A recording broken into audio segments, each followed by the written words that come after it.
Now students देखिए next question, देखिए define least count. ये एक अच्छा सवाल है, सुन लीजिए, इसमें आप सावधान रहिएगा, है ना। लीस्ट काउंट के बारे में वैसे मतलब बहुत ही अच्छी तरीके से कहीं पे आपको आपके सिलेबस में नहीं, लेकिन मैं आपको बता दूं लीस्ट काउंट क्या होता है। पहले आप इसको समझो, इसके सवाल बहुत सारे हैं, अभी एक दो सवाल हम आपको कराते हैं ना, प्रैक्टिकल के सवाल होते हैं लैब से रिलेटेड, एक दो सवाल कराएंगे, क्लियर हो जाएगा। सुनो ध्यान से, लीस्ट काउंट क्या होता है बच्चों, जैसे कोई इक्विपमेंट है आपके पास, जैसे आपकी स्केल है ना, जो आपकी स्केल होती है जिससे आप मेजर करते हो, याद है, ये आपकी इस तरीके से स्केल है बच्चों। आप जो स्केल यूज करते हो उसमें यहाँ 0 लिखा हुआ है, यहाँ 1 लिखा हुआ है, यहाँ 2 इस तरीके से लिखा रहता है, यहाँ 3 और इस तरीके से स्केल होती चली आती है, वो आप समझ जाओ।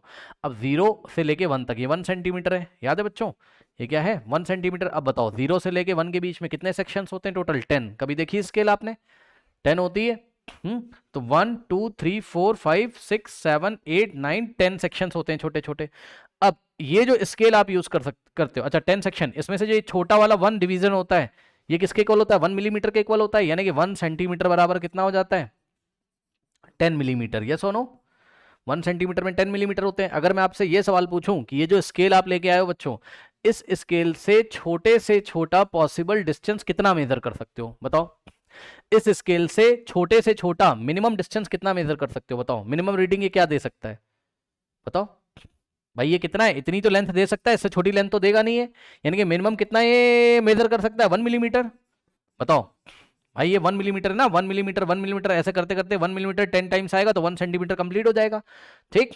तो मिनिमम से मतलब जो मिनिमम रीडिंग देता है कोई इक्विपमेंट, वही उसका क्या होता है, लीस्ट काउंट होता है। तो हमारी स्केल का लीस्ट काउंट कितना है बच्चों, 1 मिलीमीटर, या 1 मिलीमीटर को आप सेंटीमीटर में चेंज करोगे, 10 से डिवाइड करोगे तो 0.1 सेंटीमीटर, चाहे 0.1 सेंटीमीटर बोलो चाहे 1 मिलीमीटर बोलो, बात क्या है, सेम है। आया लीस्ट काउंट क्या होता है, बताइए, आया।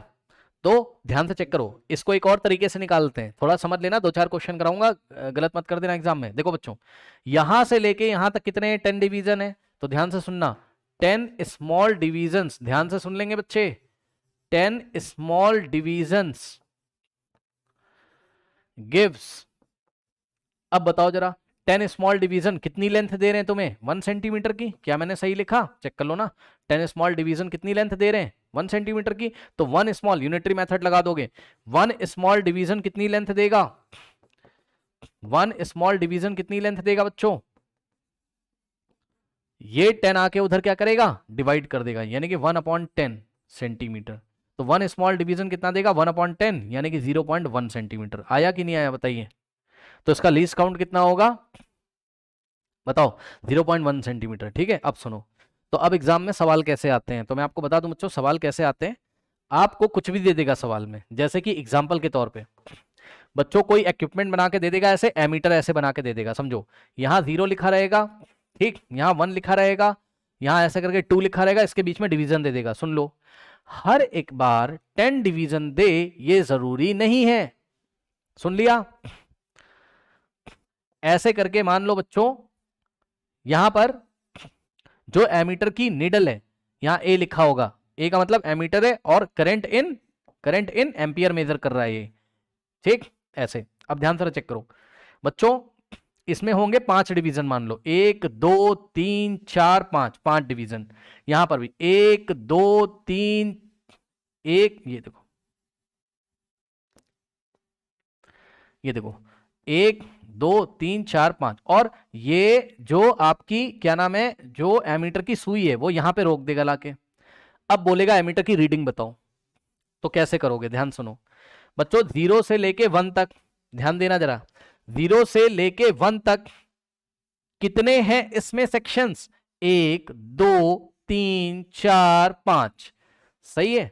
तो आप बोलोगे एग्जाम में क्या, क्या बोलोगे आप एक बात लिखोगे यहां एग्जाम में बच्चों की, ध्यान से सुनिएगा, 5 स्मॉल डिवीजन्स, ध्यान देंगे बच्चों, 5 स्मॉल डिवीजन्स कितना करंट, मतलब कितनी रीडिंग देते हैं आपको, पढ़िए, यहाँ 0 है और यहाँ 1 है, तो आपको हमेशा क्या करना है, फाइनल माइनस इनिशियल, ये फाइनल है और ये इनिशियल है, तो 1 - 0, आंसर कितना आ रहा है, 1 आ रहा है कि नहीं आ रहा है, 1 - 0 1, यानी कि 1 एम्पियर की करंट है, यहां से यहां तक 1 एम्पियर की करंट है। तो 5 स्मॉल डिवीजन किसको बताते हैं, 1 एम्पियर की करंट को, ठीक है, 1 एम्पियर को बता रहे हैं। तो बच्चों 1 स्मॉल डिवीजन कितने करंट को बताएगा, वन स्मॉल डिवीजन कितने करंट को बताएगा? हाँ, जैसे इसको 1 करोगे, 1 पार्ट में निकालोगे तो 5 जाके उधर डिवाइड करेगा, यानी कि 1/5। हाँ, कितना आ जाएगा बच्चों, बताइए कितना आ जाएगा, सॉल्व करके बताओ। 0.2 एम्पियर, बिल्कुल सही है। तो बच्चों एक स्मॉल डिवीजन कितने करंट को बता रहा है? 0.2 एम्पियर को। अब सुनो, अब ये डायग्राम एग्जाम में बन के आ गया, ठीक। अब आपको इसकी रीडिंग बतानी होती एग्जाम में, ठीक। पहली बात तो आपसे ये सवाल पूछेगा कि ये जो आपको इक्विपमेंट दिया है इसका लीस्ट काउंट कितना है, बताओ। तो इसका लीस्ट काउंट यही होता है, जो छोटे से छोटा करंट ये मेजर कर सकता है वो कितना मेजर कर सकता है बताओ? 0.2 एम्पियर, सही है। और एक चीज और याद रखिएगा, यहां यूनिट पढ़ लेना, एग्जाम में क्या लिखा है, एम्पियर लिखा है तो एम्पियर में आंसर आएगा, मिली एम्पियर लिखा है तो मिली एम्पियर में आएगा, माइक्रो एम्पियर लिखा है तो माइक्रो एम्पियर में आएगा, ज्यादा टेंशन मत लेना। अब सुनो बच्चों, ये सुई इसकी यहां पर है, तो कितनी रीडिंग देगा ये, ध्यान से सुन लीजिएगा पहले। यहां से यहां तक तो कितना हो गया, 1 एम्पियर, तो 1 एम्पियर तो ये हो गया। अब प्लस करेंगे इसमें, कितने छोटे डिवीजन है, सुई कहां रुकी, थर्ड डिवीजन पे, ये देखो 1 छोड़ा, 2 छोड़ा और ये थर्ड पे रुकी हुई है, तो 3 स्मॉल डिवीजन हैं इसमें, यानी कि 1, यहां से यहां तो बेटा 1 एम्पियर मिल गया, और एक डिवीजन, 2 डिवीजन है, 3 स्मॉल डिवीजन और हो गए, यानी कि प्लस 3 स्मॉल डिवीजन की करंट, प्लस 3 स्मॉल डिवीजन की करंट। अब देखो 1 एम्पियर तो हो गया यहां से यहां तक, और प्लस 3 स्मॉल डिवीजन की करंट कितनी देगी, कितना हो जाएगा, तो बच्चों एक स्मॉल डिवीजन की करंट कितनी होती है, 0.2, तो 3 स्मॉल डिवीजन करंट कितनी होगी, 3 इंटू 0.2, तो प्लस 3 इंटू क्या करेंगे 0.2, तो यहां से आ जाएगा 1 एम्पियर प्लस 3 इंटू 0.2, 0.6 क्या एम्पियर, तो पूरा आंसर क्या आ जाएगा इसका, 1.6 एम्पियर की रीडिंग दे रहा है। आया कि नहीं आया बताइए, आया? हाँ, वेरी इंपॉर्टेंट क्वेश्चन है, मैं बता दे रहा हूं, आप लोग इग्नोर करते हो, क्वेश्चन पेपर में आ जाता है ये, ठीक है। तो यहां से हमें लीस्ट काउंट के बारे में हमने सीख लिया। अभी एक सवाल करा दूंगा, क्लियर हो जाएगा, टेंशन मत लो। पहले इस सवाल को पढ़ो, कह रहा है define least count with one example. तो लीस्ट काउंट क्या है, तो पहले तो डेफिनेशन याद करोगे, the smallest value that can be measured by the measuring instrument. सुन लीजिए ध्यान से, कोई मेजरिंग इंस्ट्रूमेंट, इक्विपमेंट शब्द यूज करो, इक्विपमेंट से अच्छा है इंस्ट्रूमेंट बोलो, ज्यादा अच्छा है, ठीक है, गलती से मैंने इक्विपमेंट बोल दिया था, अरे इंस्ट्रूमेंट बोलो ज्यादा अच्छा है, सुन लो। तो कोई इलेक्ट्रिकल, कोई भी इंस्ट्रूमेंट जो मिनिमम वैल्यू या स्मॉलेस्ट वैल्यू मेजर कर सकता है बच्चों, वही क्या होता है उसका लीस्ट काउंट। हमारी स्केल का लीस्ट काउंट कितना होता है, 0.1 सेंटीमीटर। ये जो बना हुआ है यहाँ पर एमीटर है, इसका लीस्ट काउंट कितना है बच्चों, 0.2 एम्पियर। और लीस्ट काउंट निकालने का तरीका क्या है, तो जाके देख लो कि 1 यूनिट की रीडिंग कितने स्मॉल डिवीजन में आ रही, फिर यूनिटरी मेथड लगा दो, ठीक है। अभी और कराएंगे, सवाल क्लियर हो जाएगा। तो अब एग्जांपल दे दिया, for an instrument having 10 small division starting from 0 up to mark 1 is leads count as 0.1। Scale का एग्जांपल आप दे सकते हो। अब मैं आपको एक सवाल दिखाता हूं किस तरीके से, पहले इसका स्क्रीनशॉट ले लीजिए, स्क्रीनशॉट ले लीजिए इसका, अगर लेना हो आपको तो। मैं आपको फिर सवाल कराता हूं, स्क्रीनशॉट ले लो, कराऊं, चलो देखो। अब देखो, आ जाओ जरा, आ जाओ सवाल में आओ, देखो ये सवाल उसने पूछा बच्चों, खुल जा सिमसिम भाई, ये सवाल पूछा उसने 2019 में, ये लो। क्या आपको नीचे दिख रहा है, ये नहीं दिख रहा होगा आपको जो ऑनलाइन क्लास में, तो मैं, नहीं नहीं नीचे भैया, नीचे सबसे मेन बात तो यहाँ लिखी हुई है, ये पढ़ पा रहे हो, बताओ क्या लिखा है ये, मिली एम्पियर, गुड। और ये क्या लिखा है, वी, हाँ समझे, तो एम में, यानी कि आंसर आएगा मिली एम्पियर में, और यहाँ पर वोल्ट्स में आएगा, ठीक है ना। तो यहाँ पे आ जाइए जरा। अब बच्चों देखो उसने सवाल क्या पूछा आपसे, कह रहा है कि, कह रहा है across its end are shown in the given millimeter and volt meter reading respectively, ठीक है। सुनो, कह रहा है what are the least count of these meters, इनके लीस्ट काउंट क्या है, बिल्कुल आराम से समझो बच्चों। पहले हम, ये एमीटर है आपका, ये वाला क्या है, एमीटर है, और ये वाला क्या है, वोल्ट मीटर है, ठीक। अब सुनो, इसका लीस्ट काउंट कैसे बताओगे, बिल्कुल आराम से बच्चों, ध्यान से चेक करना, सुनो ध्यान से, देखो देखना, ये कितना लिखा है यहाँ 100, और ये कितना लिखा है 200, सही है। तो बताओ 100 से लेके 200 तक कितना करंट है, 100 का, 100 गैप है कि नहीं बताओ। अरे भाई मैंने क्या बोला, ये है फाइनल और ये क्या है इनिशियल, यस और नो। तो यहां से यहां तक कितने डिवीजन है, पहले तो वो चेक कर लो बच्चों, काउंट करो, 1 डिवीजन, 2 डिवीजन, 3 4 5 6 7 8 9 10, ठीक। तो बच्चों 10 डिवीजन बराबर कितना करंट आ रहा है, चेक कर लेना। यहां से यहां तक, यहां कहीं तो 0 होगा, उसको आप छोड़ दो, यहां से यहां तक 10 स्मॉल डिवीजन, ध्यान से सुन लेंगे स्टूडेंट्स मेरी बात, 10 स्मॉल डिवीजन कितने करंट को बता रहे हैं? तो जवाब है कैसे निकालें, फाइनल माइनस इनिशियल। बेटा यहां पे कितने करंट होगा, 200 थोड़ी ना लिख दोगे, 200 माइनस 100, नहीं समझे बात, खुद चेक करो ना, यहां से सुई चलेगी तो यहां से यहां तक, यहां से सुई चलेगी यहां से यहां तक 100 हो गया, और यहां से यहां तक 200 हो गया, तो यहां से यहां तक 100 नहीं हुआ? यही मैं कह रहा हूं कि जिन दोनों पॉइंट को आप देखो फाइनल माइनस इनिशियल कर दो, तब आपको पता चलेगा कि 10 स्मॉल डिवीजन कितना करंट दे रहे हैं। तो जवाब है 200 माइनस 100, यानी कि कितना दे रहे हैं, 100। 100 क्या, मिली एम्पियर। रीडिंग क्या नाम है, यूनिट नीचे से देखेंगे, 100 मिली एम्पियर। अब बताइए बच्चों कि अगर 10 स्मॉल डिवीजन 200 मिली एम्पियर का करंट दे रहे हैं, तो 1 स्मॉल डिवीजन कितने का करंट देगा, 1। हाँ, इसको क्या करेंगे, जो आंसर आया है इसको उठा के ये 10 आके यहां डिवाइड लगा देगा, ये लीजिए, तो यहां से आ जाएगा आपके पास मिली एम्पियर, 0 से 0 कटा, 10 मिली एम्पियर, ये लीजिए। लेकिन बच्चों एक बात का और ध्यान देना है, क्या पता आपको ऑप्शन में एग्जाम में कंफ्यूज कर दे। कैसे, आपको मिली एम्पियर में बोले ही ना, आपको एम्पियर में करंट दे दो, तो क्या आप मिली एम्पियर को एम्पियर में नहीं चेंज कर सकते हैं? बताइए, यहाँ पे मैं आपको अलग से करके दिखा देता हूँ, है ना। हालांकि इस क्वेश्चन के अकॉर्डिंग तो यही आंसर आएगा कि 10 मिली एम्पियर ही क्या है, इसका लीस्ट काउंट है। ठीक है, तो इसका लीस्ट काउंट क्या है,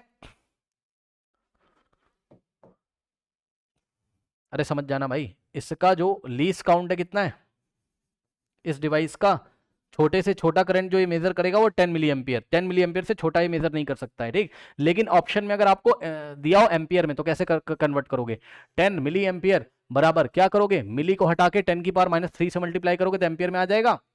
अब बताओ, 10 का मतलब 10 की पावर 1 और ये 10 की पावर -3, तो पावर्स ऐड हो जाएंगी, 10 की पावर 1 में -3 ऐड करोगे -2 एम्पियर, यानी कितना आ जाएगा 1/100, 10 की पावर 2 नीचे आएगा पॉजिटिव, 10 की पावर 2 100, 1/100, 0.01 एम्पियर। क्या पता वो लीस्ट काउंट एम्पियर में पूछ ले, तो ये देखिए 0.01 एम्पियर। कोई डाउट है बताइए, कर लोगे कन्वर्ट?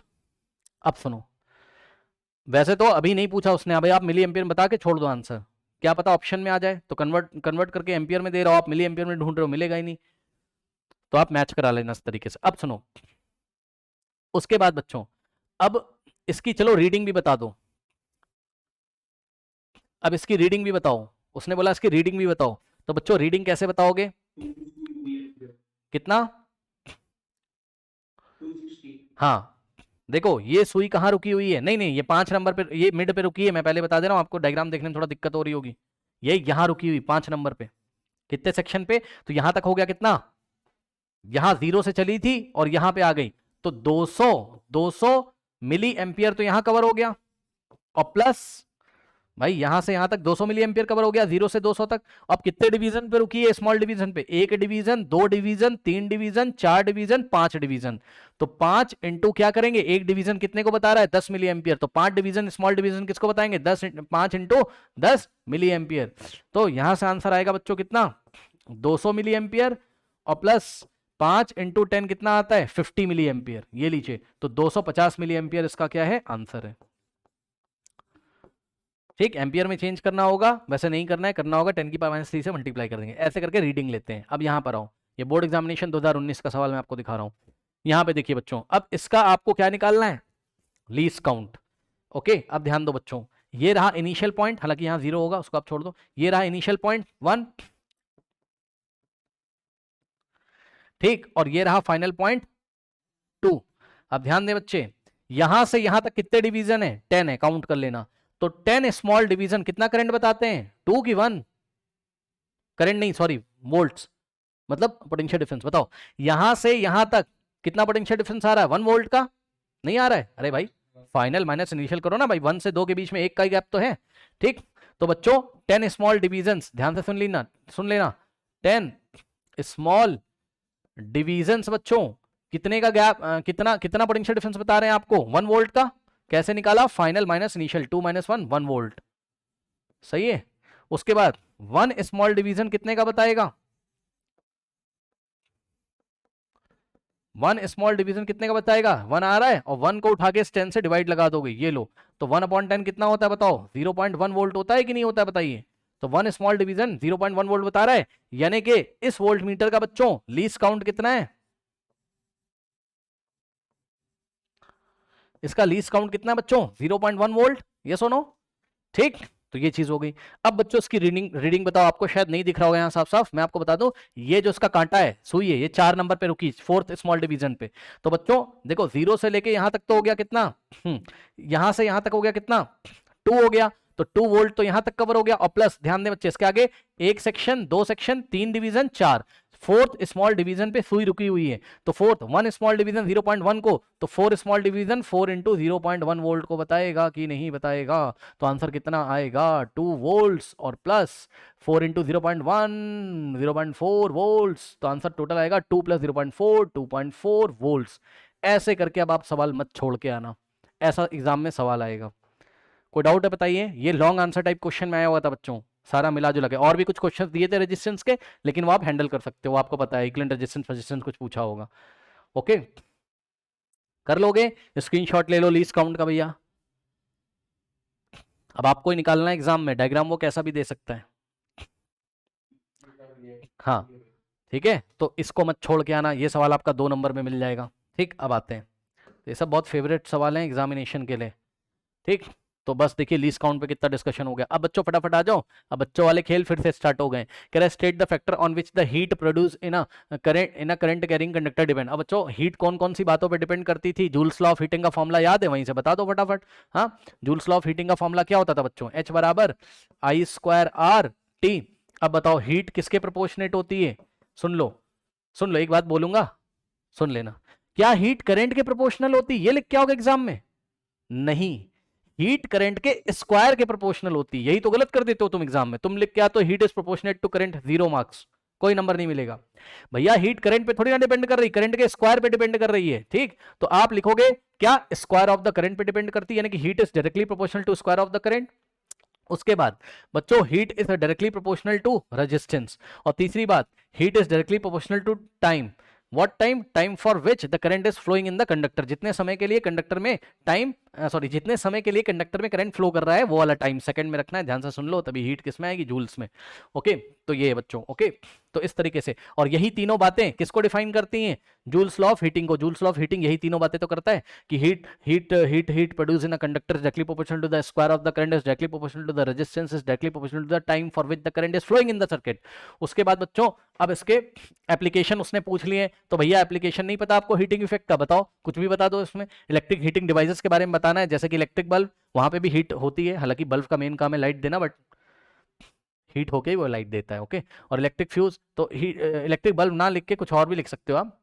अरे लिख दो भाई, क्या जा रहा है, इलेक्ट्रिक आयरन लिख दो, सही है ना। इलेक्ट्रिक फ्यूज में भी हम इसी कॉन्सेप्ट का यूज करते हैं। अभी फ्यूज पे कुछ क्वेश्चन आएगा, बता देंगे फ्यूज का क्या काम होता है। सोचो कि अगर हमने यहाँ एक 5 एम्पियर की फ्यूज लगाई हुई है इस तरीके से, ठीक, तो क्या होगा सोचो, यहाँ आगे आपका रेफ्रिजरेटर है, और रेफ्रिजरेटर को चाहिए मान लो ज्यादा से ज्यादा 5 एम्पियर की करंट। तो जैसे ही 6 एम्पियर की करंट आएगी तो हीटिंग इफेक्ट से ये वाली वायर क्या होगी? बर्न हो जाएगी, मेल्ट हो जाएगी।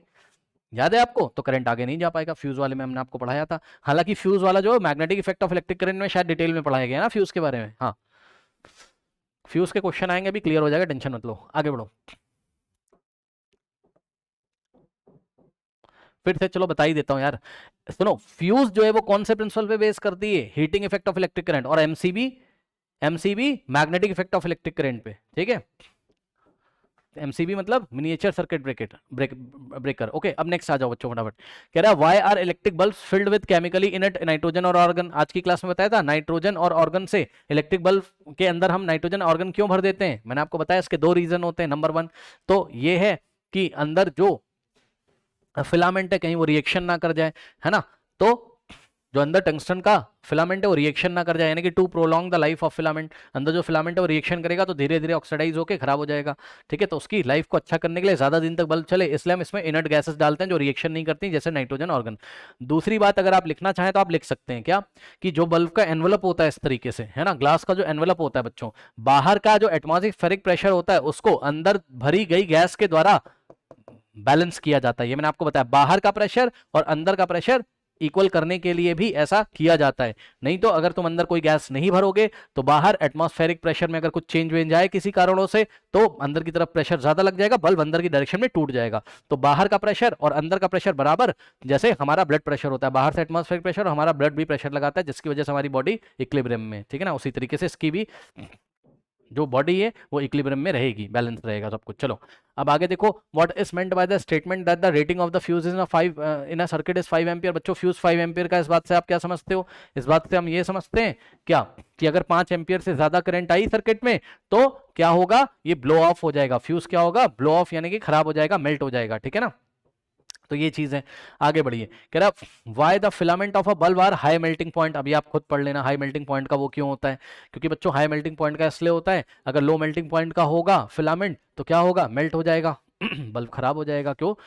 अच्छा, इसमें एक जो इंपॉर्टेंट रीजन लिखना है वो ये लिखना है आपको बच्चों कि बल्ब जब लाइट अप होता है तो हीट भी होता है। इस बात को जरूर मेंशन कर देना, ठीक है। तो बल्ब जब लाइट अप होता है तो हीट भी होता है, ठीक है। हीट होगा तो कहीं मेल्ट ना कर जाए, इसलिए हम उसको किससे बनाते हैं, हाई मेल्टिंग पॉइंट वाले मटेरियल टंगस्टन से हम उसको बनाते हैं। नेक्स्ट है बच्चों, अब आ जाइए आप सवाल। बच्चों कह रहा है name the physical quantity that determine the rate at which the energy is delivered. कौन सी ऐसी फिजिकल क्वांटिटी जो ये बताती कितने रेट से एनर्जी डिलीवर्ड हो रही। पावर, याद है पावर। पावर का डेफिनेशन यही तो है कि किस रेट से एनर्जी डिलीवर्ड हो रही, या किस रेट से कोई इलेक्ट्रिकल अप्लायंस एनर्जी को कंज्यूम कर रहा है, या किस रेट से कोई इलेक्ट्रिकल अप्लायंस वर्क करके हमको दे रहा है, ठीक है स्टूडेंट्स। ओके, तो इलेक्ट्रिक पावर बताता है। कह रहा है कि state and define the units of the physical quantity. This physical quantity, इस फिजिकल क्वांटिटी की बच्चों हमको क्या डिफाइन करनी है, यूनिट पहले बतानी है और उसको हमें डिफाइन करना है। तो बच्चों ये एक अच्छा सवाल है, ध्यान दें स्टूडेंट्स। पावर की एसआई यूनिट क्या होती थी बच्चों, वॉट होती थी। अब उस यूनिट को आपको डिफाइन करना है, यानी कि 1 वॉट को आपको डिफाइन करना है। किसको डिफाइन करना है बच्चों, 1 वॉट को आपको डिफाइन करना है। और कल एनसीईआरटी वाली क्लास में जब रिवीजन मैंने कराया था तो मैंने आपको बताया था जब आपको 1 वॉट को डिफाइन करना हो तो P is equals to V into I लगा दीजिए। याद आया कि नहीं? P is equals to V into I लगाओगे बच्चों तो V को आप कितना रखोगे जब 1 वोल्ट्स, और करंट को कितना रखोगे 1 एम्पियर। तो 1 इंटू 1 1, और वोल्ट इंटू एम्पियर को ही हम क्या बोलते हैं, वॉट बोलते हैं। वोल्ट इंटू एम्पियर को ही हम क्या बोलते हैं, वॉट बोलते हैं। तो बच्चों अगर आपको याद हो तो मैंने आपको बोला था कि 1 वॉट को आप कैसे डिफाइन करोगे। तो मैंने आपको बोला था कि एक ऐसी इलेक्ट्रिकल मशीन के बारे में सोचिए, ये मशीन है आपके पास, ठीक। एक ऐसी इलेक्ट्रिकल मशीन के बारे में सोचिए जिस मशीन के अक्रॉस अगर हम पोटेंशियल डिफरेंस कितना लगाएं 1 वोल्ट का, तो उसमें कितनी करंट फ्लो होने लगे, 1 एम्पियर। ध्यान से सुन लो, सुन लो। कोई भी मशीन नहीं, कोई भी इलेक्ट्रिकल मशीन नहीं, ना ना ना ना, वो वाली इलेक्ट्रिकल मशीन जिस इलेक्ट्रिकल मशीन के अक्रॉस पोटेंशियल डिफरेंस 1 वोल्ट का लगाने से उसमें करंट कितनी फ्लो कर जाए, 1 एम्पियर। तो उस मशीन की पावर कितनी होती है, 1 वॉट। याद आया कि नहीं आया बताइए, यही एनसीईआरटी में डेफिनेशन है। तो पढ़ लीजिए, कह रहा 1 what is the power consume by a electrical device which carries 1 ampere of current when a potential difference when operated at a potential difference of 1 volt. ये बहुत अच्छा सवाल है, 1 वॉट आप डिफाइन नहीं कर पाते हैं, ध्यान रखिएगा एग्जाम में। ओके, अगला देखिए, कह रहा है explain 2 disadvantages of series arrangement of house hold circuit. अगर बच्चों डोमेस्टिक सर्किट या हाउस होल्ड सर्किट में अगर हम सीरीज वायरिंग कर दें तो 2 प्रॉब्लम आपको बतानी है, 2 डिसएडवांटेजेस बतानी है। सीरीज में करने में क्या प्रॉब्लम होती है, याद करो। जितनी भी डिवाइसेस लगी हुई हैं आपकी, मान लो ये बल्ब है और ये फैन है, ठीक, ये दूसरा बल्ब है, ये आपका एसी है, ठीक है बच्चों। अगर सबको तुम सीरीज में लगा दोगे तो क्या होगा, एक ही स्विच होता है सीरीज में, यहां पर सबके अलग अलग स्विच बना नहीं पाओगे, तो एक ही स्विच से सारे ऑपरेट होंगे, ऑन ऑफ होंगे, ये प्रॉब्लम है। दूसरा क्या प्रॉब्लम है कि अगर एक भी डिवाइस खराब हो गई तो कोई भी नहीं चलेगी, क्योंकि करंट सीरीज में सेम होता है। तो करंट यहां सर्किट ब्रेक हो जाएगा, करंट आगे जा नहीं पाएगा। तो ये सब कहानी आपको लिखनी है। और क्या है, और बच्चों सीरीज में कनेक्ट होने से ओवरऑल रेजिस्टेंस क्या होता है, इंक्रीज हो जाता है, जिससे ओवरऑल करंट डिक्रीज हो जाएगी। तो हर एक इक्विपमेंट को सेम करंट, मतलब ठीक से करंट नहीं मिलेगी, जिससे वो अच्छे से ऑपरेट नहीं हो पाएंगे। उसके बाद हर एक इक्विपमेंट के अक्रॉस पोटेंशियल डिफरेंस अलग अलग होता है, सीरीज में पोटेंशियल डिफरेंस अलग अलग होता है। तो हर एक इक्विपमेंट का पोटेंशियल डिफरेंस अलग अलग है, तो हर एक डिवाइस को ठीक ठीक 220 वोल्ट का पोटेंशियल डिफरेंस नहीं मिल पाएगा, जिससे कि हर एक डिवाइस अच्छे से काम नहीं करेगी। ठीक है स्टूडेंट्स, तो ये सब कहानियां हैं, इसमें से आप कुछ भी लिख सकते हो, कल की क्लास में हमने आपको पढ़ाया था। आगे देखिए, नेक्स्ट आओगे बच्चों आप, कह रहा है यहां पर आ जाओ बच्चों, ठीक। ये इसने क्वेश्चन आपको दे दिया, ये तो बच्चों वाला खेल है ना, 2015 में कहीं पर आया हुआ क्वेश्चन है। क्या कह रहा है, कह रहा है student drawers the following circuit diagram for the experiment on studying the dependence of a current on potential difference. मतलब कि वो V और I के बीच में रिलेशनशिप पढ़ रहा है, यानी कि वो ओम्स लॉ की स्टडी कर रहा है। अब आपको बताना है क्या, ABCD का नाम। चलो देखो, ए क्या है, ए क्या है, एमीटर है कि नहीं बताओ, ए क्या है, एमीटर है। बच्चों बी क्या है, रजिस्टर है। बी क्या है, रजिस्टर है या रेजिस्टेंस आप लिख सकते हो। ठीक है स्टूडेंट्स। उसके बाद बच्चों सी क्या है, वोल्ट मीटर है, रजिस्टर के क्रॉस पोटेंशियल डिफरेंस मेजर करने के लिए इसको लगाया गया है पैरेलल में। सी क्या है तुम्हारा, वोल्ट मीटर है। फिर बच्चों डी क्या है, डी क्या है, डी क्या है, बैटरी है। यहाँ पोटेंशियल डिफरेंस लिखा हुआ है, ये बहुत अच्छा आंसर नहीं है, आप लिखोगे क्या, डी इज व्हाट, बैटरी, क्योंकि ये दो सेल्स का कॉम्बिनेशन है यहाँ पर, battery which is use to what, maintain a potential difference. क्या लिखोगे, D is battery which is use to maintain a potential difference. Okay. उसके बाद बच्चों बस यही है, और क्या, ए बी सी डी हो गया। और क्या पूछा, एन, यहाँ पर एन लिखा हुआ है, तो एन क्या है बच्चों आपका, की है, वो भी कैसी की है, क्लोज की है। ठीक है ना, तो ये चीज है बस। और क्या है इसमें, आगे सवाल पढ़ते हैं। कह रहा how does fuse wire protect electrical appliances. तो फ्यूज वायर जो होता है बच्चों वो इलेक्ट्रिकल अप्लायंसेस को कैसे प्रोटेक्ट करता है। ठीक है स्टूडेंट्स, तो आप देख लीजिए भाई, फ्यूज पे भी क्वेश्चन यहाँ आया हुआ है। ठीक है, तो फ्यूज का थोड़ा सा हम आपको कंस्ट्रक्शन बता दें। ये दो मेटल की कैप होती है ऐसे, यहाँ एक मेटल की कैप होती है, एक मेटल की कैप बच्चों यहाँ होती है। ठीक, यहाँ से बाहर वाला वायर आता है जो हमारे घरों में यूज होता है, ये कॉपर का वायर है। और ये बाहर से कॉपर का वायर, ये बाहर वाली तार है, बाहर वाली। अंदर वाली तार थोड़ी अलग तार होती है, ध्यान से सुन लीजिए। अंदर वाली तार थोड़ी सी अलग तार होती है, कैसी तार होती है, formula R is equals to rho L by A से, क्रॉस सेक्शन एरिया कम, रेजिस्टेंस ज्यादा। अंदर की तार पतली होती, थिन, याद रखिएगा। कैसी तार होती है जो अंदर होती है बच्चों, पहली बात तो थिन होती है, और टिन प्लेटेड कॉपर होती है। कैसी होती है, टिन प्लेटेड कॉपर। इस बात का क्या मतलब है, टिन प्लेटेड कॉपर का मतलब होता है कि कॉपर की के ऊपर एक टिन की लेयर चढ़ा देते हैं। इससे क्या होता है, इससे उसका थोड़ा सा रेजिस्टेंस बढ़ जाता है, और क्या होता है ना, इससे उसकी थोड़ी सी रेजिस्टेंस बढ़ जाता है। रेजिस्टेंस आपको बढ़वाना ही बढ़वाना है, क्योंकि आपको उसको मेल्ट करवाना है जल्दी से जल्दी। मतलब समझो, होता क्या है, यहां पर आपका रेफ्रिजरेटर रखा हुआ है, ये इस तरीके से। अब मान लो बच्चों रेफ्रिजरेटर को चाहिए 5 एम्पीयर की करंट, सही है, और जूल्स लॉ ऑफ हीटिंग आपने पढ़ा हुआ है, एच बराबर आई स्क्वायर आर टी। ध्यान से चेक करो, एच जो है वो किस पे डिपेंड कर रहा है, आई के स्क्वायर पे। यानी कि थोड़ी सी भी करंट अगर बढ़ गई तो हीट बहुत तेजी से बढ़ जाती है। चेक कर लो ना, करंट को अगर तुमने 2 गुना कर दिया, 2 टाइम्स, तो 2 का स्क्वायर 4, हीट 4 टाइम्स हो जाएगी। ठीक, तो ये चीज अब सुनो, रेफ्रिजरेटर को चाहिए 5 एम्पियर का करंट, बस 5 एम्पियर से अगर ज्यादा करंट आ गई तो ये खराब हो जाएगा, जल जाएगा इसका कॉइल वाइल जो भी है। ठीक है, तो हीटिंग इफेक्ट की वजह से जल जाएगा। तो बच्चों ध्यान से सुनिए, आप जाओगे मार्केट में, बोलोगे भैया हमें 5 एम्पियर की फ्यूज दे दो, क्या बोलोगे, 5 एम्पियर की फ्यूज दे दो, तो वो तुम्हें 5 एम्पियर की फ्यूज दे देगा। मतलब कि ये जो फ्यूज होगी बच्चों, ये केवल 5 एम्पियर की करंट अलाउ करेगी।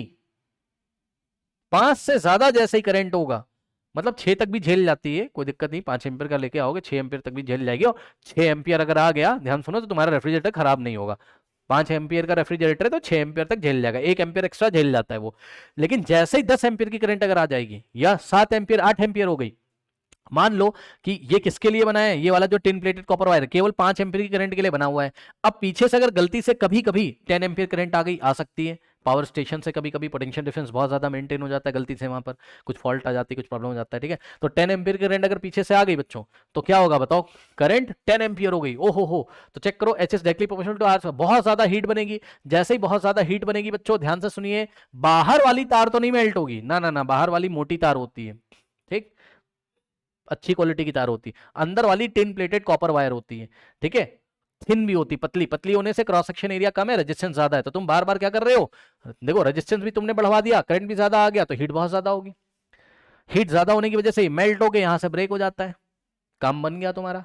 10 एम्पियर की करंट केवल यहीं तक पहुंची, ये हीट होके ब्रेक हो गया, करंट आगे जाएगी नहीं, यही फ्यूज का काम है बस, समझे।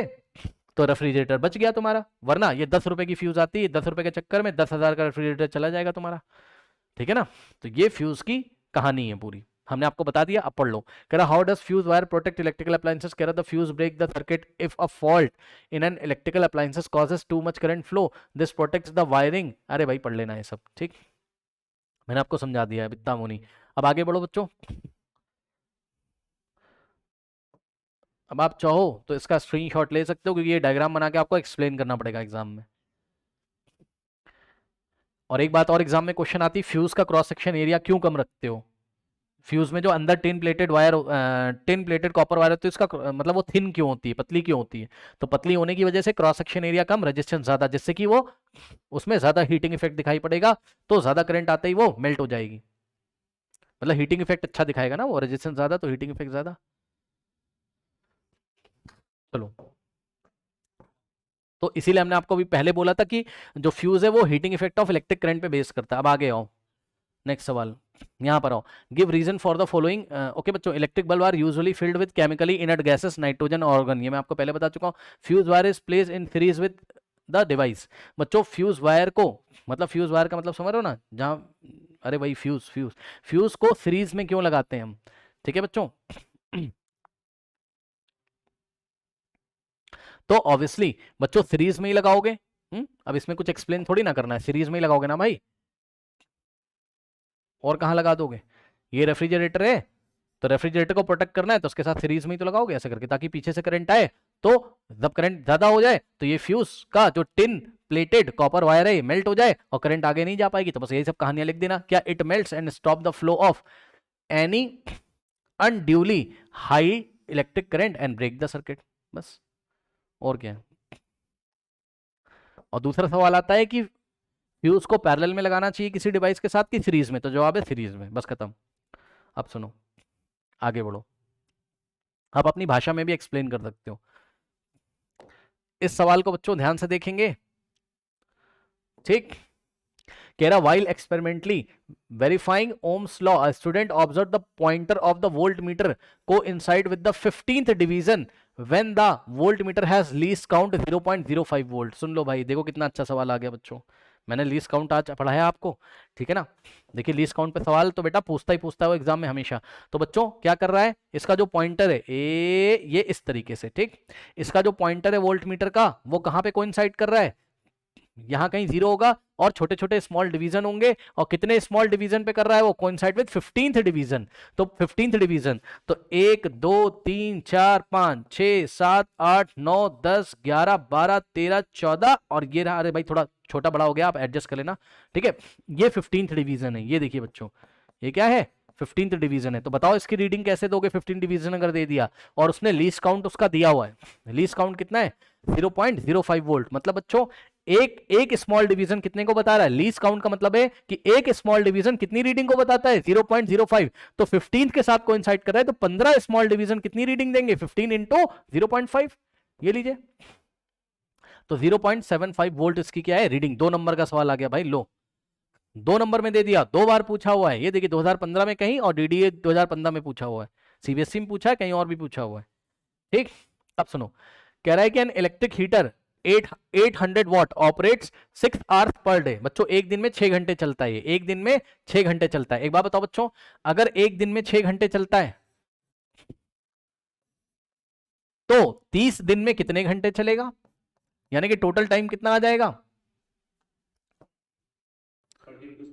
हाँ, तो आपको अपना दिमाग लगा के एग्जाम में पहले तो टोटल टाइम आवर्स में निकाल लेना है। एक दिन में 6 घंटे तो 30 दिन में कितना, 30 इंटू 6 घंटे, 6 तरीक 18, 180 घंटे टोटल टाइम है। मेरी राय आपको यही है एग्जाम में कि जब भी आपके इलेक्ट्रिकल एनर्जी के क्वेश्चंस आए कॉस्ट निकालने के लिए, बिल निकालने के लिए, तो आप टाइम को पहले ही निकाल लें, टोटल टाइम, ज्यादा लफड़ा मत करना वहां, टोटल टाइम पहले निकाल लो कितना है।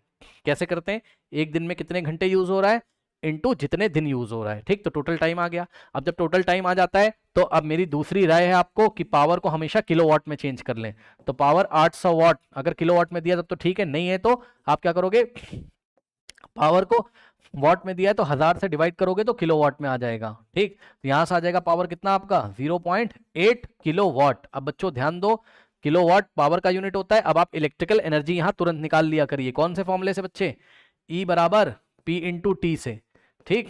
तो पावर रखेंगे किसमें, किलोवाट में, कितना है 0.8 क्या किलोवाट, और इनटू में बच्चों, इनटू में टाइम कितना आपने निकाला 180 घंटे, 180 आर। तो आंसर क्या आ जाएगा 180 इंटू 0.8 करोगे, ठीक है स्टूडेंट्स। तो यहां से आपको आंसर कितना मिल जाएगा, यहां से आपको आंसर मिल जाएगा कितना, सॉल्व करना पड़ेगा, और कितना मिल जाएगा 8 8 द 64, 6 14 और ये 0 पीछे से एक डिजिट छोड़ के 144, तो कितना आ गया 144 क्या किलोवाट आर। अब ध्यान से सुन लो, यही किलोवाट आर क्या होता है, यूनिट्स होती हैं, यानी कि 144 यूनिट्स हो गई। मैंने आपको बताया था ना 1 यूनिट का मतलब 1 किलोवाट आर, तो 144 यूनिट का मतलब 144 किलोवाट आर, या 144 किलोवाट आर का मतलब 144 यूनिट। यानी कि बच्चों आपका 144 यूनिट का बिल आएगा अगर आप इस हीटर को 6 घंटे एक दिन में चलाएं और टोटल 30 डेज चलाएं तो आपको कितना बिल देना पड़ेगा? 3 रुपए एक यूनिट का लगता है, यानी कि 3 रुपए 1 किलोवाट आवर का लगता है, तो 144 किलोवाट आवर का कितना लगेगा? 3 को 144 से मल्टीप्लाई करोगे तो 432 रुपए का बिल आपका हीटर की वजह से आएगा। कोई डाउट है बताइए? अब इसमें आप एक चीज फिर से देख सकते हो कि किलोवाट तो पावर का यूनिट है, लेकिन किलोवाट आवर किसका यूनिट है बच्चों? इलेक्ट्रिकल एनर्जी का यूनिट है। कोई डाउट है बताइए? कर सकते हो? ठीक है, अगला सवाल यहां पर आ जाइए। कह रहा है how much current will an electric bulb drawn from 220 volts source if the resistance of the bulb is 1200 ohm in place of a bulb a heater of resistance 100 ohm is connected to the same source, calculate the current drawn by it। हाँ, ये question थोड़ा समझना पड़ेगा। क्या कहता है? How much current will an electric bulb drawn from a 220 volt. तो बच्चों कोई बल्ब है 220 वोल्ट, यानी कि V का वैल्यू दिया हुआ है कि सोर्स पे लगा हुआ है और रेजिस्टेंस कितना दिया हुआ है? 1200 ओम। बड़ा सस्ता सवाल है भाई, कुछ नहीं करना है, करंट निकालना है। I बराबर V अपॉन R लगा दो, लो। तो बल्ब कितना करंट निकालेगा? V upon are. V कितना है? 220 और R कितना है? 1200। सॉल्व करोगे 0.18 एम्पियर आ जाएगा। उसके बाद अरे ये तो एकदम आसान सवाल है, कुछ नहीं है इसमें। हाँ, कह रहा है if the place of bulb, कह रहा है बल्ब की जगह, ध्यान सुनो, बल्ब को हटा दिया और हीटर लगा दिया, और हीटर का रेजिस्टेंस कितना है? 100 ओम। एक बार बताओ भाई, बल्ब को हटा के हीटर लगाओगे तो पोटेंशियल डिफरेंस तो उतना ही लोगे ना, 220 वोल्ट का। नहीं समझे? ये पहले बल्ब लगा था, सही है, और यहाँ पोटेंशियल डिफरेंस 220 वोल्ट का था। समझ जाना भाई, बहुत अच्छा डायग्राम नहीं बना रहा हूँ, समझ जाना। तो भाई तुमने बल्ब को हटा के यहाँ हीटर लगा दिया, तो पोटेंशियल डिफरेंस तो हीटर के लिए भी 220 रखोगे तो हीटर कितनी करंट निकालेगा? 220 अपॉन आर, आर का वैल्यू 100, तो 2.2 एम्पियर। ये सब सॉल्व कर लेना। अब बच्चों ये एक अच्छा सवाल है, मेरे ख्याल से जब भी डायग्राम वाले सवाल होते हैं तो अच्छा होता है। कह रहा है कि out of the two wires X and Y shown below which has the greater resistance. बच्चों ध्यान से सुन लीजिए, रेजिस्टेंस किसका ज्यादा होगा? तो जवाब है कि दोनों का क्रॉस सेक्शन एरिया तो फिक्स हो गया, दोनों का क्रॉस सेक्शन एरिया फिक्स हो गया, तो क्रॉस सेक्शन एरिया को मत देखो, अब दोनों का क्रॉस सेक्शन एरिया सेम है भाई, तो जिसकी लेंथ ज्यादा होगी उसका रेजिस्टेंस ज्यादा होगा। ठीक, तो वायर वाई का रेजिस्टेंस ज्यादा होगा क्योंकि क्रॉस सेक्शन एरिया कैसा है? कांस्टेंट है, R is directly proportional to L होता है, तो लेंथ जिसकी डबल हो गई तो उसका रेजिस्टेंस भी डबल हो जाएगा, तो सेकंड वाले वायर का जो रेजिस्टेंस है वो पहले वाले के कंपैरिजन में डबल हो जाएगा। कोई डाउट है बताइए? आसान सवाल है। अगला सवाल बच्चों, सवाल नंबर 14। ठीक, कह रहा है कि an electric iron takes a current of 5 ampere, I का वैल्यू बच्चों दिया हुआ है 5 ampere, develops 1.5 into 10 to the power 4 joules of heat energy, H का वैल्यू आपको दिया हुआ है बच्चों 1.5 into 10 to the power 4 joules. कह रहा है इन 30 सेकंड, टाइम दिया हुआ है सेकंड में। सुन लो ध्यान से, जब भी हीटिंग वाले क्वेश्चन आते हैं टाइम अगर मिनट में दिया होगा पक्का सेकंड में कर लेना, ये तो हमारी किस्मत थी कि टाइम किस में दिया है? सेकंड में। ध्यान सुन लो, टाइम को हीटिंग इफेक्ट वाले जूल्स लॉ ऑफ हीटिंग वाले क्वेश्चन में टाइम को सेकंड में ही लेना है आपको, ठीक, तभी हीट जूल्स में आती है। तो कैलकुलेट द रेजिस्टेंस। अब बच्चों देखो आप इसको कैसे करोगे मैं आपको बताता हूँ, थोड़ा सा इसमें आपको शायद कैलकुलेशन आप लोग नहीं कर पाओगे। तो बच्चों पहले जूल्स लॉ ऑफ हीटिंग का फॉर्मूला लगाओगे, H बराबर आई स्क्वायर आर टी। अब इतने तो आप लोग समझदार हो, अगर आपको रेजिस्टेंस पूछा है तो अगर आप R निकालोगे तो क्या हो जाएगा बताओ? H अपॉन, भाई R में जो कुछ मल्टीप्लाई इधर डिवाइड कर देगा तो H upon I square into T, सही है। ओके, अब बात है यहां बच्चों इसको सॉल्व करने की, तो कैसे सॉल्व करोगे ध्यान से चेक करो। देखो H की जगह तुम क्या चिपकाओगे? 1.5 इंटू 10 की पावर 4 जूल्स, ठीक, तो 1.5 इंटू 10 की पावर 4 जूल्स अपॉन आई, आई कितना है बच्चों? 5, लेकिन 5 का स्क्वायर करेंगे क्योंकि आई का स्क्वायर है, 5 एम्पियर का स्क्वायर। टाइम कितना है? 30 सेकंड। तो सब कुछ एसआई यूनिट में है तो आर ओम में आ जाएगा, आर ऑटोमेटिकली ओम्स में आएगा। ठीक, अब कैसे सॉल्व करोगे? तो ध्यान से करो बच्चों, यहां से देखिए, आप एक काम करिए, क्या यहां से पॉइंट आप उड़ा दो, ठीक, तो यहां से पॉइंट उड़ाओगे तो यहाँ 0 आ जाएगा। ठीक, अब सुनो, 5 1 5 होता है, 5 3 क्या हो जाएगा? 15, और 3 1 3 होता है तो यहाँ आ जाएगा क्या? 100, ये लो। ठीक, ओके, तो ऊपर बचेगा 10 की पावर 4, ये लो, ऊपर बचा कितना? 10 की पावर 4, नीचे बचा 5, 5 इंटू, अब ध्यान दो, 100 को क्या लिखोगे? 10 की पावर 2, भाई 10 की पावर 2 का मतलब 10 इंटू 10 है ना। अब ये 10 की पावर 2 ऊपर जाएगा तो क्या बचाएगा? 10 की पावर 4 माइनस 2 अपॉन में 5, पावर सब्ट्रैक्ट हो जाएगी ना, 4 माइनस 2, बेस सेम है, पावर सब्ट्रैक्ट, तो 10 की पावर 4 माइनस 2, 10 की पावर 2 अपॉन में 5। अब 10 की पावर 2 मतलब 10 इंटू 10 यानी कि 100, तो बच्चों 100 अपॉन 5 कितना होता है बताइए? 20। ये लीजिए रेजिस्टेंस कितना आ गया? 20 ओम। तो घबराना नहीं है, कैलकुलेशन करते चले जाना है, हो जाएगा। ठीक है, करिए। देखो एक खास बात मैंने इसमें करी है, जो उसने पूछा है पहले मैंने उसका फॉर्मूला बना लिया, ये आप भी किया करो एग्जाम में, नहीं आप कंफ्यूज हो जाओगे। समझो, आपने अगर फॉर्मूले में डायरेक्ट वैल्यू रख दी बच्चों, H बराबर आई स्क्वायर आर टी, अब आप क्या करोगे, H की वैल्यू रख दोगे यहां, ठीक, आप करंट रख दोगे, टाइम रख दोगे, फिर आप कंफ्यूज हो जाओगे। ऐसा मत करो, कंफ्यूज मत करो अपने आप को, पहले आर निकाल लो आप फॉर्मूले से, तो पहले आर बना लो, आर का फॉर्मूला बना लो, जो पूछा उसका फॉर्मूला बना लो, रेजिस्टेंस का formula H upon I square R T, फिर सबकी वैल्यू रखो तो आराम से तुम्हें सेटिस्फेक्शन होगा और आराम से सवाल सॉल्व हो जाएगा। ठीक है, कर लीजिए। ठीक, अब यहां से देखिए, अब बच्चों नेक्स्ट सवाल देखिए, कह रहा है कि define electric power. Electric power आप डिफाइन कर सकते हो, the rate at which the energy is dissipated और एनर्जी इज कंज्यूम्ड, कुछ भी लिख दो आप एग्जाम में। ठीक, now next is a device of a resistance R is connected across a source of V volt and draws a current of I ampere. ठीक, कोई डिवाइस है, उसको V वोल्ट के क्रॉस ज्वाइन कनेक्ट किया गया है और करंट वो I एम्पियर का निकालता है। कह रहा है derive an expression for the power in terms of voltage and resistance. ठीक है बच्चों, तो पावर का हमें फॉर्मूला यहाँ पर ड्राइव करना है। ठीक है स्टूडेंट्स, तो बस कोई दिक्कत नहीं है।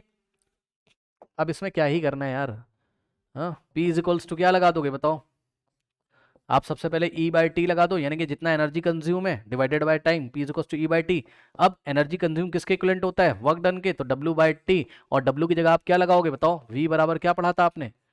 देखो पावर की डेफिनेशन से स्टार्ट करना बच्चों, कहाँ से स्टार्ट करोगे, शायद कल मैंने एक क्वेश्चन कराया था ना बच्चों, वहां मैंने चलो अच्छा हुआ ये सवाल आ गया, कल मुझे लग रहा है मैंने एक क्वेश्चन आपको शायद कराया था, और पावर को, यही क्वेश्चन था कि पावर को V और R के टर्म्स में निकालना था, यानी कि ये वाले फॉर्मूले तक आपको पहुंचना था। शायद मैंने आपको यहां से करा दिया था, P बराबर V इंटू आई, यहां से मत स्टार्ट करना भाई, गलती हो गई मेरी, सॉरी। ठीक है, आप स्टार्ट करोगे पावर की डेफिनेशन से। बताओ पावर की क्या डेफिनेशन होती थी बच्चों, पावर की डेफिनेशन होती थी electrical energy consume in 1 unit time, याद है।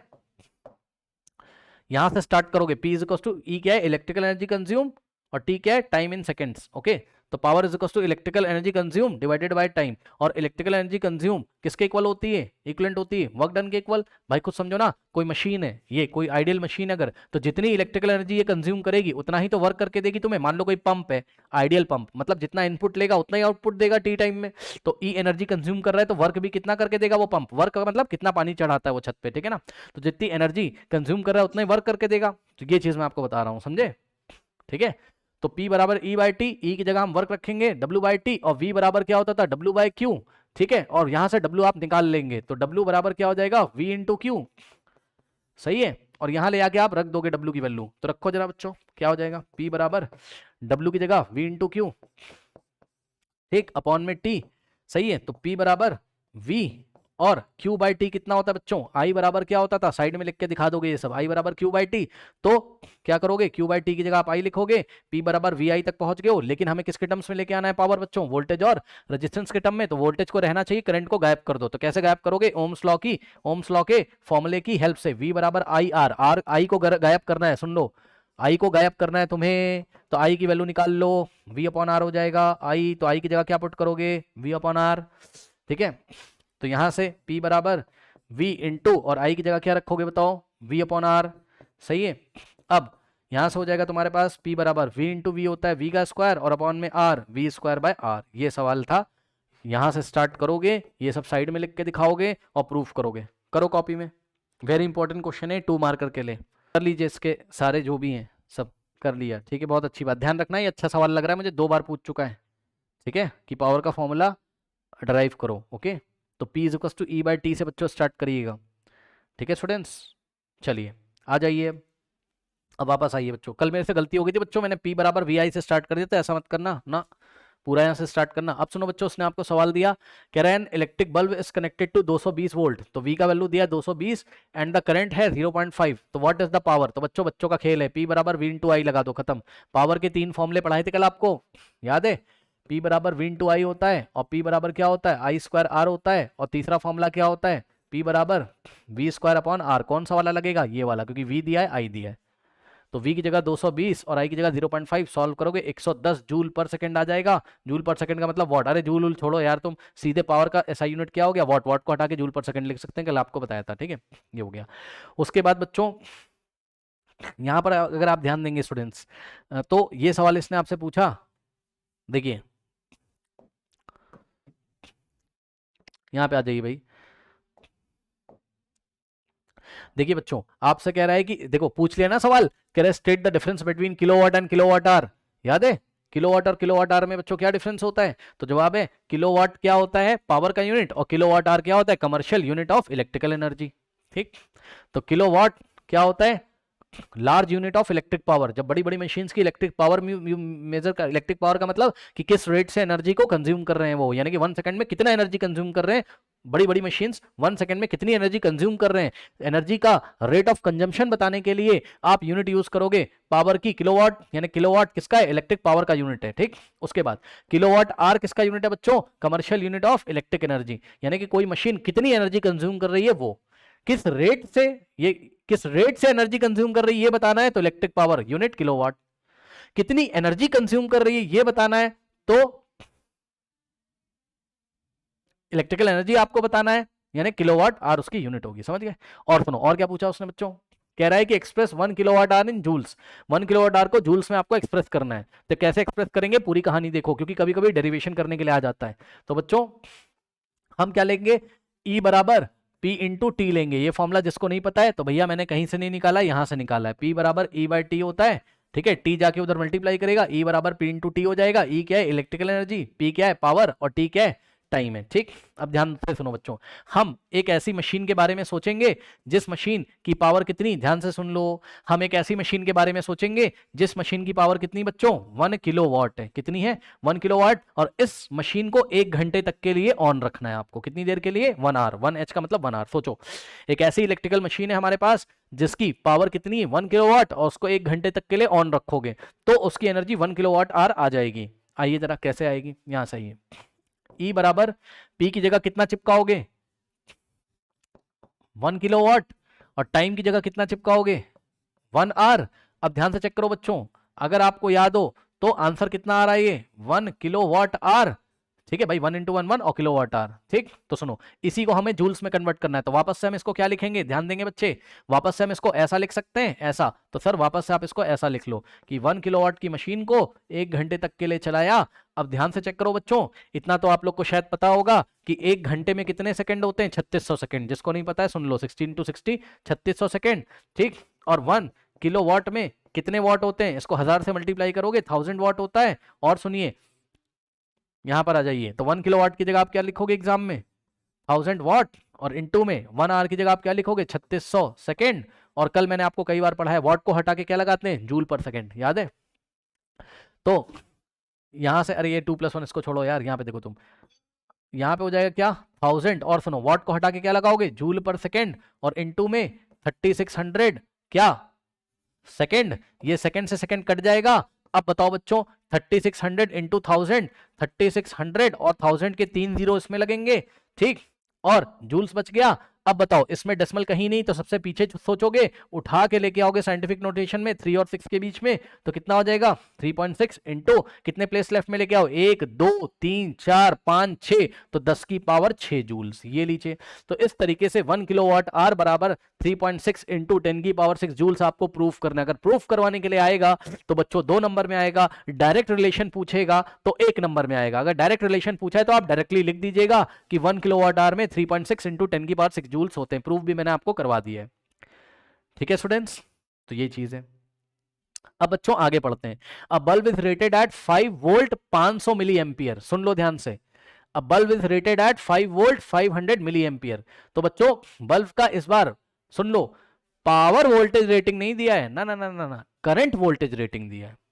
करंट वोल्टेज रेटिंग दिया है, करंट वोल्टेज रेटिंग दिया है, करंट वोल्टेज रेटिंग दिया है। मतलब समझो कि ये बल्ब जो भी है बच्चों, इस बल्ब को जो कंपनी बना रही है उसने आपसे बोला है कि भैया देखो अगर 5 वोल्ट का पोटेंशियल डिफरेंस लगाओगे तो ये कितनी करंट ड्रॉन करेगा 500 मिली एम्पियर।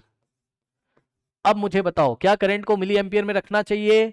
नो सर, तुरंत एम्पियर में चेंज करो, सवाल कुछ भी पूछा हो। मिली एम्पियर से एम्पियर में जाने के लिए 10 की पावर -3 से मल्टीप्लाई करोगे, एम्पियर में आ जाएगा बच्चों। इतने आप समझदार हो। इसको क्या लिखोगे 500 को 5 इंटू 10 की पावर 2 और इंटू में 10 की पावर -3 एम्पियर, तो 5 इंटू 10 की पावर -1 बचेगा एम्पियर। 10 की पावर -1 का मतलब 10 से डिवाइड लगेगा, कितना आ जाएगा? 0.5 एम्पियर की करंट है, ये लीजिए। और सही है, तो ये चीज़ 0.5 एम्पियर की क्या है? करंट है। तो बच्चों करंट आप निकालने में कामयाब हो गए। अब इन्होंने हमसे सवाल क्या पूछा? Calculate the rated power. अब रेटेड पावर इसकी बतानी है। तो बच्चों एक बात बताओ, रेटेड पावर का मतलब ये होता है ना कि कंपनी कितना क्लेम कर रही है इसकी पावर। सुन लो, जिस कंपनी ने बल्ब को बना के दिया है वो इसकी पावर को कितना क्लेम कर रही है, कितनी पावर देगा ये बल्ब। तो कंपनी ने क्या बोला कि भैया देखो 5 वोल्ट पे लगाओगे तो ये इतनी करंट निकालता है। मैंने कहा ठीक है, तो इस हिसाब से वो कितनी पावर कंज्यूम करेगा, निकाल लो, P = V × I से। नहीं समझे? अब कुछ लोग बोलेंगे V²/R नहीं लगा रहे हो। अरे भाई उस कंपनी ने V की इंफॉर्मेशन दी और I की, तो मैं V × I तो लगाऊंगा, समझे? रेजिस्टेंस कहां से लगा दूंगा मैं इसमें भी। हाँ वो अलग बात है, अगर आपको भैया देखो रेजिस्टेंस निकालना हो तो आप निकाल सकते हो। कैसे? V पता है, I पता है, V/I करके रेजिस्टेंस निकाल लो। निकालने के लिए बोला भी है उसने, लेकिन पहले मैं पावर निकालने जा रहा हूं। ठीक, सुन लो, रेजिस्टेंस निकाल लो R = V/I से, और फिर पावर V²/R से निकाल लो, जैसे निकालना हो निकाल लो। ठीक, मैं निकाल रहा हूं पहले क्या? पावर। पावर बराबर V × I लगा रहा हूं। ठीक, V है बच्चों कितना? V है कितना बच्चों बताइए? 5 वोल्ट। और करंट कितनी निकाले हो? 0.5 एम्पियर। सही है, तो पावर वॉट में आ जाएगी। सुन लो, पोटेंशियल डिफरेंस वोल्ट में, करंट एम्पियर में, तो पावर अपने आप SI यूनिट वॉट में आएगी। कितना आ जाएगा बच्चों? 2.5 वॉट का क्या है? बल्ब है। और सुनो, एग्जाम में पूछेगा what do you mean by the answer, give the conclusion from your answer. आप अपने आंसर से क्या समझते हो? पावर 2.5 वॉट आया है, इस बात से आप क्या समझते हो? तो जवाब है पावर 2.5 वॉट आने का ये मतलब है बच्चों क्या? वॉट को हटा के जूल पर सेकंड लगा दोगे। सही है, यानी कि 1 सेकंड में ये इलेक्ट्रिक बल्ब 2.5 जूल की इलेक्ट्रिकल एनर्जी को कंज्यूम करके उसको हीट और लाइट में चेंज कर रहा है। आया कि नहीं आया बताइए? आया कि नहीं आया? तो ये भी पूछेगा कि क्या कंक्लूजन आप बता सकते हो इससे। ठीक है, तो बस अब सुनो आगे की कहानी। रेजिस्टेंस भी पूछ लिया, अब क्या आप रेजिस्टेंस नहीं निकाल पाएंगे स्टूडेंट्स? R बराबर क्या लगाएंगे आप? V/I। कितना आसान सवाल है। V आपको दिया है 5 वोल्ट, करंट तुम निकाल चुके हो कितनी? 0.5 एम्पियर। यहां से पॉइंट उड़ा दोगे, ऊपर 50, 50/5 कितना होता है? 50/5 कितना होता है भाई? 10 ओम आ रहा है। इनका 100 ओम कैसे आ रहा है? इनका 100 ओम कैसे आ रहा है? कुछ गलत सवाल तो नहीं पढ़ लिया? Find the rated power and resistance of the bulb when it glows. हाँ भाई, रेजिस्टेंस तो इनका 100 ओम कैसे आ रहा है? अरे 10 ओम होगा, 100 ओम कैसे हो जाएगा? इतना छोटा सा बल्ब है बेचारा। ठीक है, पावर भी इतनी कम आ रही है। ओके, चेक कर लेते हैं एक बार। ये गलती से इन्होंने 10 कर दिया है ना, इसलिए इनका 100 आ रहा है। V/I करोगे तो कितना आ जाएगा? 10 ओम। सही है, करेक्ट कर लेना, मिसप्रिंट हो गया है। ओके, तो ये चीज़ है। उसके बाद और कुछ पूछा है? नहीं। अब यहाँ पर आ जाओ, कह रहा है what is an electric fuse. Electric fuse मैं आपको पढ़ा चुका हूँ। Why it is use in the electric circuit में क्यों यूज करते हैं? ताकि भैया कहीं अगर ओवरलोडिंग की वजह से या शॉर्ट सर्किटिंग की वजह से ज़्यादा करंट आ जा रहा है, ओके, तो उस ज़्यादा करंट से हमारे इलेक्ट्रिकल इक्विपमेंट की प्रोटेक्शन हो सके। ठीक है ना? और क्या कह रहा है? Should it be place in neutral wire और लाइव वायर। अरे ये सब तो आपका मैग्नेटिक इफेक्ट में है। चलो कोई बात नहीं, मैं आपको बता देता हूँ, फ्यूज को हमेशा किस में लगाएंगे? लाइव वायर में। इतना तो पढ़े लिखे होगे। उसके बाद अगला सवाल में आ जाओ बच्चों। कह रहा है डिफाइन इलेक्ट्रिक पावर को तुम डिफाइन कर लेते हो इलेक्ट्रिक मोटर की 2 किलोवाट। ये देखो, ये पहली बार इसने बढ़िया सवाल दे दिया। पावर बच्चों इलेक्ट्रिक मोटर की किलोवाट में दे दी उसने। अब आपको किलोवाट में चेंज करने की जरूरत नहीं, क्योंकि वो आपसे कैलकुलेशन कराएगा इलेक्ट्रिक बिल का, है ना? पावर दे दी उसने कितनी? 2 किलोवाट। तो E बराबर P × T लगा दोगे। P दिया हुआ है, टाइम कितना है चेक कर लो। 2 घंटे डेली यूज करते हैं। सुन लो ध्यान से, 2 घंटे डेली यूज करते हैं। कौन से मंथ में? सितंबर। सितंबर में कितने डेज होते हैं? ये आपको पता होना चाहिए, 30 डेज होते हैं। तो टोटल टाइम कितना होगा? 2 × 30। तो टोटल टाइम की जगह क्या रखेंगे? 2 × 30। तो ये P की वैल्यू है और ये T की वैल्यू। P × T क्या हो गया? E हो गया। ठीक, तो आंसर आ जाएगा किसमें? किलोवाट आर में। तो 120 किलोवाट आर। ठीक, और 120 किलोवाट आर का मतलब 120 यूनिट। एक यूनिट का कॉस्ट दिया 6 रुपए, तो 120 का यूनिट का कॉस्ट 6 × 120, 720 रुपया बिल आ जाएगा। ठीक, 5 नंबर, ओम्स लॉ को स्ट्रेट ओम्स लॉ की डेफिनेशन देनी है। Draw the circuit diagram to verify this law indicating the positive and negative terminals of the battery and the meters also. Meters नहीं, ammeter होगा, and the ammeter. Okay, also show the direction of the current in the circuit. देखा उसने किसके बारे में पूछ लिया? Positive and negative terminal of the battery के बारे में, और एमीटर में प्लस और माइनस कहाँ लगा रहेगा ये आपको पूछ लिया। यानी कि करंट हायर पोटेंशियल से लोअर पोटेंशियल जाता है तो आपको एमीटर में साइन प्लस और माइनस का ठीक से लगाना है। ओम्स लॉ को तुम वेरीफाई कर सकते, ओम्स लॉ को तुम डिफाइन कर सकते हो क्या, at constant temperature applied potential difference across a conductor is directly proportional to the current. सही है, तो ये सब कहानियां तुम लिख सकते हो। उसके बाद ओम्स लॉ हम कई बार आपको करा चुके हैं, कुछ नहीं करना होता है इसमें, ठीक है। एक ऐसा सर्किट बनाओगे वेरीफाई करने के लिए, ठीक। उसके बाद बच्चों अगर आप चाहो तो यहाँ वेरिएबल रेजिस्टेंस लगाओ, चाहो तो ना लगाओ, फर्क नहीं पड़ता है, लगा देना ज़्यादा अच्छा है, ठीक। नहीं भी लगाओगे तब भी चलेगा भाई। उसके बाद ग्राफ बनाओगे वी वर्सेस आई का लीनियर, तो ये सब कहानियां आपको आती हैं, ठीक। उसके बाद ये सब स्टेटमेंट लिख के V is directly proportional to I, V बराबर आई आर, और बता देना कि इस ग्राफ में जो स्लोप है वो किसको बताता है, रेजिस्टेंस को बताता है, ठीक। अगला सवाल कह रहा give reason for the following, कह रहा what are the copper and aluminium wire use in connecting wire. Copper और एल्युमिनियम वायर को कनेक्टिंग वायर में यूज इसलिए करते हैं क्योंकि इसकी रेजिस्टिविटी लो होती है, तो इसका रेजिस्टेंस लो होगा तो ये अच्छे कंडक्टर होंगे, इसमें से इलेक्ट्रिक करंट आराम से फ्लो करेगा, ठीक। इस बात को आपको ध्यान से जरूर लिखना है बच्चों, ठीक है। क्या कि एल्युमिनियम और कॉपर की रेजिस्टिविटी लो होती है, ध्यान देना बच्चों, ये शब्द यूज नहीं किया अगर आपने लो रेजिस्टिविटी तो मार्क्स नहीं मिलेगा एग्जाम में। लो रेजिस्टिविटी मतलब लो रेजिस्टेंस, मतलब करंट अच्छा फ्लो करेगा इसमें, ठीक। उसके बाद कह रहा why is tungsten use for तो टंगस्टन इलेक्ट्रिक लैंप में क्यों यूज करते हो, तो जवाब है बच्चों हाई रेजिस्टिविटी होती है उसकी, और मेल्टिंग पॉइंट क्या होता है, वेरी हाई होता है। क्या मैंने सही बोला, फ्यूज का मेल्टिंग पॉइंट लो, क्योंकि फ्यूज को तुम्हें मेल्ट करना है, इसलिए वहां टिन प्लेटेड कॉपर वायर, ठीक, फ्यूज में। लेकिन जो फिलामेंट होता है इलेक्ट्रिक बल्ब का वो टंगस्टन का बना होता है, जो कि रेजिस्टिविटी जिसकी हाई होती है और मेल्टिंग पॉइंट भी जिसका हाई होता है, क्योंकि वहां पर हीट प्रोड्यूस होती है और उसको तुम्हें मेल्ट नहीं करवाना है, वहां से तुम्हें पहले हीट प्रोड्यूस होगी फिर लाइट प्रोड्यूस होगी। अब आगे पढ़ो, why is lead tin alloys use. देखो अब मैंने आपको बताया था क्या कि फ्यूज में, ये फ्यूज मैंने आपको पढ़ाया था बच्चों, याद है, ये दो मेटल की कैप होती है ऐसे, ये देखिए ये मेटल की ऐसे दो कैप होती है, तो अंदर से जो वायर जाती है वो थिन होती है, पतली होती है, थिन, और मैंने आपको पढ़ाया था थिन होती है और टिन प्लेटेड कॉपर होती है, क्या टिन प्लेटेड। लेकिन इसने आपको एग्जाम में पूछा वो लेड टिन प्लेटेड क्यों होती है, लेड टिन प्लेटेड, अरे कोई बात नहीं, लेड भी थोड़ा सा मिक्स कर दिया होगा भाई, क्या ही चला जाएगा तुम्हारा, हाँ। तो लेड थोड़ा सा मिक्स अगर कर दोगे तो क्या होगा, उससे उसका रेजिस्टिविटी थोड़ा सा हाई हो जाएगा, यानी कि उसका रेजिस्टेंस थोड़ा सा हाई हो जाएगा, जिससे कि हीट ज्यादा प्रोड्यूस होगी, कम करंट पे ही ज्यादा हीट प्रोड्यूस होगी। H is directly proportional to R, resistance बढ़ाने के लिए क्या किया है हमने, रेजिस्टेंस बढ़ाने का मतलब रेजिस्टिविटी बढ़ाने के लिए हमने क्या किया है, लेड टिन अलॉय यूज किया है वहां पर, ये लीजिए एलॉय है ना भाई, एलॉय की रेजिस्टिविटी ज्यादा होती है आपको पता है, ठीक। तो अच्छा ये एक अच्छा सवाल है, यहाँ हीटिंग इफेक्ट से बच्चों कुछ भी लेना देना शायद इतना है नहीं, हाँ ठीक है। अच्छा ठीक है, मिला जुला के बात बच्चों वही है क्या कि अगर एलॉय है तो हीटिंग अच्छी होगी, हीटिंग अच्छी होगी तो मेल्ट कर जाएगा जल्दी से, अगर मेल्ट कर जाएगा जल्दी से तो उसका मेल्टिंग पॉइंट कैसा होगा, लो।